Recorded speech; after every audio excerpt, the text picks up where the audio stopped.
Yo en la vereda La María nací, allí crecí, ahí voy.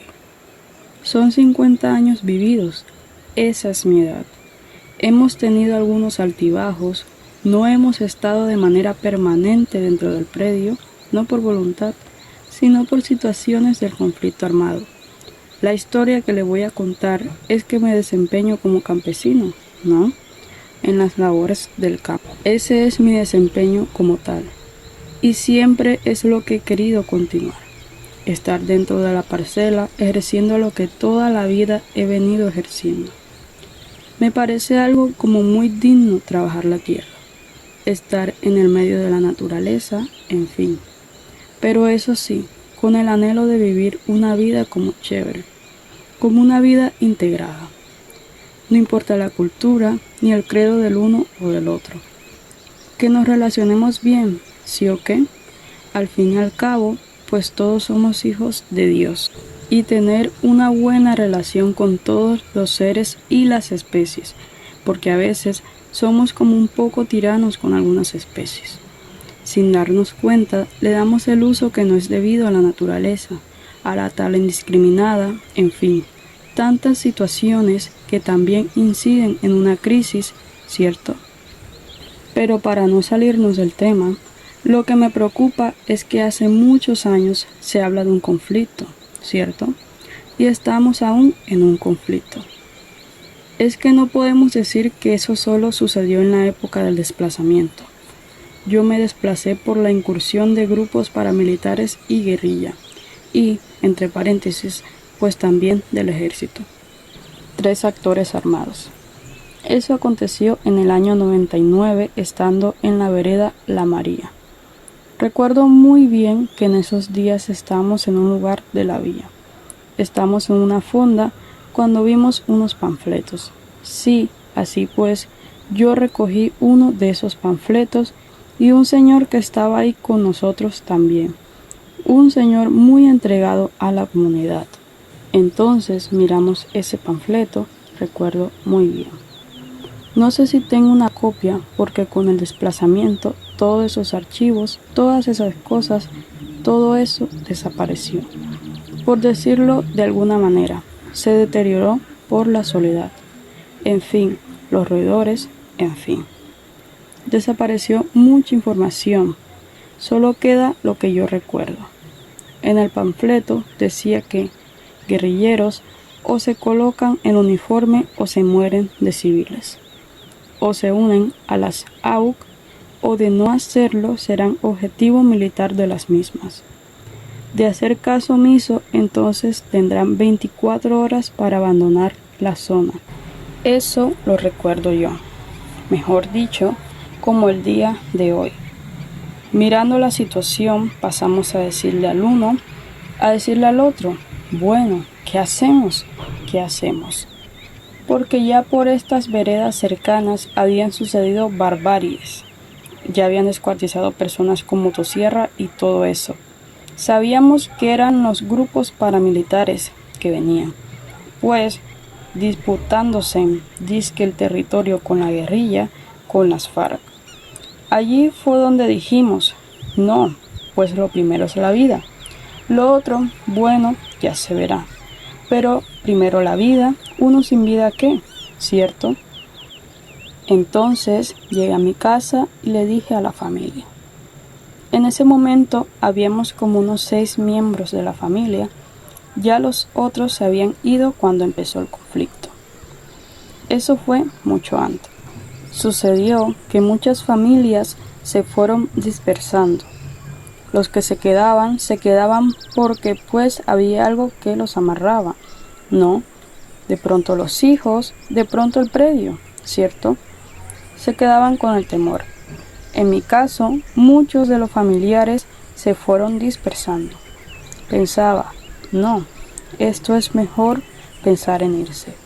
Ojalá hasta abandonar este país porque al paso que vamos, en cualquier momento uno pierde la vida y a uno muerto, pues ya que. Aunque se sepa qué fue lo que sucedió, pues la vida no retorna. Entonces pedimos ayuda al señor personero de Tuluá para que nos enviara protección y vehículos para salir. Y sucedió de que entramos como en un acuerdo y eso fue masivo. Sucedió masivo. Fue acá en Puerto Frazadas, Barragán, Santa Lucía, el Monteloro, en el 99, en fin, resumiendo un poco el tema. Recuerdo que se veía la fila, el éxodo masivo, perritos por ahí buscando los amos, la gente dejando todo, huyendo, volquetas a las que no les cabía ni una persona más. Lo único que me llevé, recuerdo, fue lo que cogí, la guitarra. Esa sí me la llevé, pero a los pocos kilómetros traqueó como una coca de huevo y no quedó nada. Como íbamos tan amontonados, la misión era salir porque no había tregua. Si nos quedábamos, perecíamos. Aunque no hubiera razones para hacer lo que ellos venían haciendo, una gente armada y desadaptada. Su misión era sembrar el terror. Cuando llegamos a Tuluá, llegamos a un punto que se llama el Coliseo. Se contabilizaron 5.000 personas, eso recuerdo. Que eso quedó en el censo, 5.000 personas. 3, 4, 6 noches nos tocó casi a la intemperie. No había como abrigarnos, era un zancudero. Ahí se deleitaron, nos repartieron los zancudos. Y pues allí ya empezó a llegar personal, ayudas humanitarias, psicólogos, ONGs, comisiones. El caso mío fue muy delicado.